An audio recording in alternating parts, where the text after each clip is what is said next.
नमस्कार दोस्तों, आज मैं आपको एक कहानी सुना रहा हूँ। ये कहानी है एक नन्हे पौधे की जो अपनी जिंदगी को आगे बढ़ाने के लिए संघर्ष के दौर से गुजरता है। उसके सामने क्या संघर्ष रहता है, क्या चुनौतियां रहती है, इस कहानी में मैं आपको बताने की कोशिश करूंगा और इस कहानी का एक संदेश भी मैं आपको दूंगा। पहाड़ पर बारिश हो रही थी और तलहटी के जंगल में बाढ़ आ रही थी। बाढ़ के कारण पूरा जंगल पानी से भर रहा था और जो नाले और खाले हैं वो शोर मचाते हुए, वो दहशत फैलाते हुए आगे बढ़ रहे थे, क्योंकि उनको नदी में मिलने की जल्दी थी। जंगल के जीव तो जानते थे कि ये बारिश बड़ा नुकसान करेगी, ये बाढ़ बड़ा नुकसान करेगी, इसलिए वो ऊंचाई वाली जगहों की ओर दौड़ लिए। पर खाले के किनारे खड़ा हुआ 15 दिन का पौधा अपनी जिंदगी को बचाने के लिए संघर्ष कर रहा था। वह सोच रहा था, जब इस धरती पर आया था तो इस जंगल की तारीफ कर रहा था, कितना खूबसूरत जंगल है और ये जिंदगी कितनी खूबसूरत है जिसमें मुझे बहुत आगे बढ़ना है। पर इस खाले के प्रभाव ने उसको संकट में डाल दिया। उसने मिट्टी से पूछा कि क्या तुम मुझे बचा लोगी? मिट्टी ने कहा कि मेरा तो अधिकांश हिस्सा इस बाढ़ में बह रहा है। मैं कोशिश कर रही हूं, मैं खुद को बचाऊं और पौधों को बचाऊं, पेड़ों को बचाऊं और इस जंगल को बचाऊं। पौधे ने फिर पूछा कि मुझे बचने के लिए क्या करना होगा? मिट्टी ने कहा कि तुमने इस सवाल को पूछकर अपने आप को बचाने की एक पहल की है और यह पहल ही आपको जिंदगी की जंग में जिता देगी। पौधे ने फिर पूछा कि मुझे बताओ तो मुझे करना क्या है? मिट्टी ने कहा कि तुम जैसे जितने भी पौधे हैं एक दूसरे की जड़ों को कसकर बांध लो, एक दूसरे की जड़ों को कसकर बांध लो और फिर अपनी जड़ को किसी एक पेड़ से बांध लो जिसकी जड़ें बहुत ज्यादा गहराई तक है। पौधे ने मिट्टी से कहा कि मुझे एक सवाल आपसे पूछना है। मेरा सवाल यह है कि मैं इस खाले में, मैं इस नाले में बड़े बड़े पेड़ों को बहता हुआ देख रहा हूं जिनकी जड़ें बहुत ज्यादा गहराई तक है।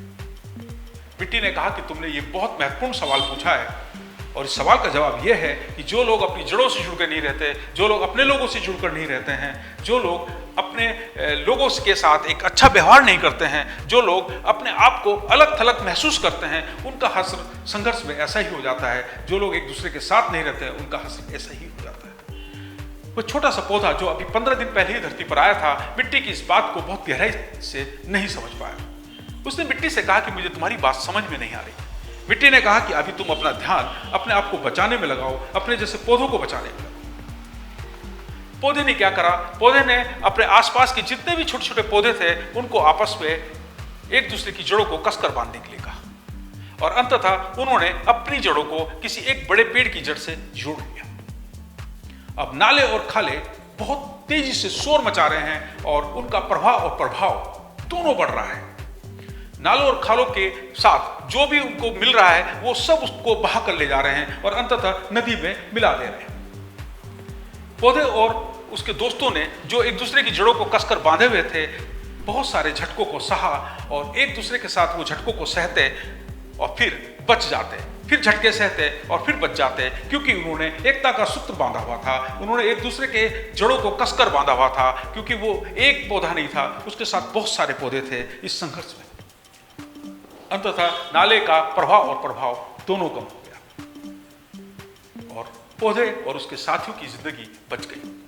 पौधे ने मिट्टी से कहा कि आपका बहुत बहुत आभार है कि आपकी वजह से हम बच गए। आपने हमें एक ऐसी जानकारी दी जिससे हम लोग एक दूसरे की मदद कर सके। मिट्टी ने पौधों से कहा कि तुम्हारे से ही तो जिंदगी है, अगर तुम नहीं हो तो जिंदगी कहाँ है? अगर पौधे नहीं होंगे तो जिंदगी आगे नहीं बढ़ सकती। तो पौधे ने मिट्टी से कहा कि अगर तुम नहीं होती तो हम नहीं होते और हम नहीं होते तो जिंदगी नहीं होती। तो ये कहानी है एक पौधे की जिसने संघर्ष किया और अपने आप को बचा लिया। ये कहानी हमें संदेश देती है कि हमें संघर्ष में एक दूसरे का हाथ पकड़कर खड़े हो जाना चाहिए। हमें एकता का सूत्र स्थापित कर देना चाहिए। अगर हम एकता के सूत्र में स्थापित रहे, हम अपने लोगों से जुड़े रहे, अपनी जड़ों से जुड़े रहे, तो हम जिंदगी के किसी भी कठिन दौर में आसानी से विजय प्राप्त कर सकते हैं। तो ये थी आज की कहानी। फिर एक और नई कहानी के साथ आपसे फिर मुलाकात करूंगा। मैं हूं राजेश पांडे। Thank you.